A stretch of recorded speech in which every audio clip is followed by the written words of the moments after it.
Ameshikwa mara kadhaa. Anataka tujue wakati ameshikwa, wakati huo akaletwa hapa saa 7 na hiyo masaa yote kama alijinyonga, ili tuweze kujua ukweli kama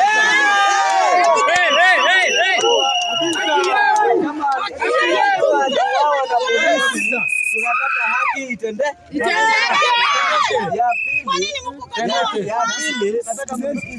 Ya pili, hii police patrol base is not gazetted.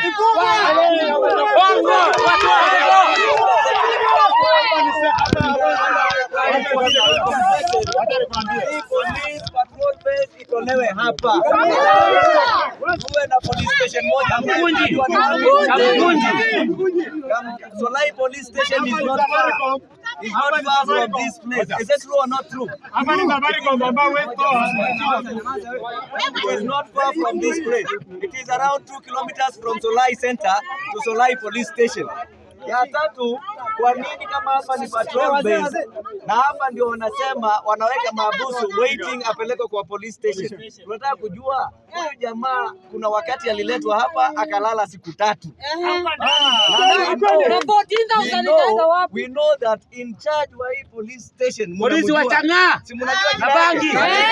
Polisi wa Chang'aa na bangi. Polisi wa Chang'aa na bangi. Huyu in charge hapa unamjua jina yake? Polisi wa Chang'aa na bangi. Anaitwa nani? Not Cheriot. In charge hapa anaitwa Nyambane. Yeye ndio ana instruct wale polisi wadogo kwenda kufanya watu waende wachukue, na wamekuwa wakitesa huyu kijana si mara ya kwanza. Na huyu kijana alikuwa amemaliza kesi na mwenye alikuwa anafanya na yeye, na walikuwa wamesort out. Na interest yao ni kwenda kunyanyasa watu wale wanyonge, kuwakulia pesa every now and then. Hizo lai ni nyumbani. Na hatuwezi kuwa wale askari wanatoka sehemu fulani kuja kunyanyasa wananchi wa sehemu hii. Hakuna haki. Ile kitu tunataka, tunataka kuanzia kesho kijana wetu atafanyiwa postmortem. Tuko pamoja? Na kama atafanyiwa postmortem ikuwe ya kwamba yeye ameuawa na polisi hapa, hii polisi watatuambia kwa nini waliua kijana wetu. Tuko pamoja? Na kwa nini huyo polisi, kwa nini kama anajua kufanya ama kufanya hiyo kitendo, kwa nini yeye mwenyewe asije hapa?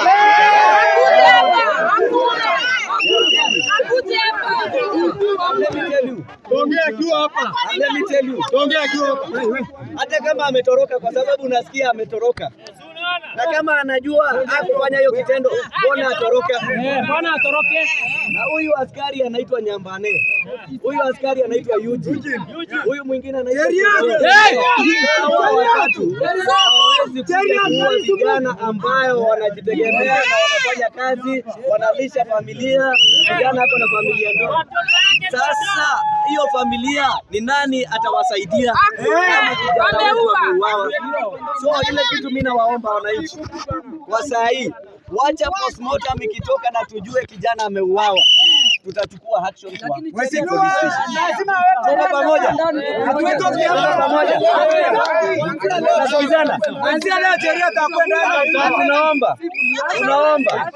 Tunaomba serikali yetu, serikali ambayo tuko sasa, iweze kutusaidia sisi wanyonge ili tuweze kupata ukweli. Na kama kuna IPOA ndio wanakuja kuchunguza wale mapolisi wamesaliti ama wameumiza wanyonge, vizuri waje hii station kuangalia vile wamekuwa wakiumiza wananchi. Na huyu kijana wetu si wa kwanza, kuna wengine wamefanyiwa, lakini ile kitendo ilifanyika hapa ili mambo mengine yaweze kutokea, kwa sababu najua kuna vijana wengi wamekuwa wakipitia katika sehemu hii wakiniambia wamekuwa wakiwa wanateswa hapa ndani. Na siku ya hii hawa imefika, siku 40 yao imefika.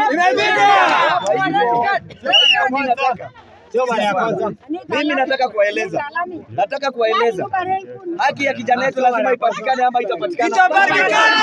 Mimi naomba nyinyi, na mimi nataka kuwasikiza.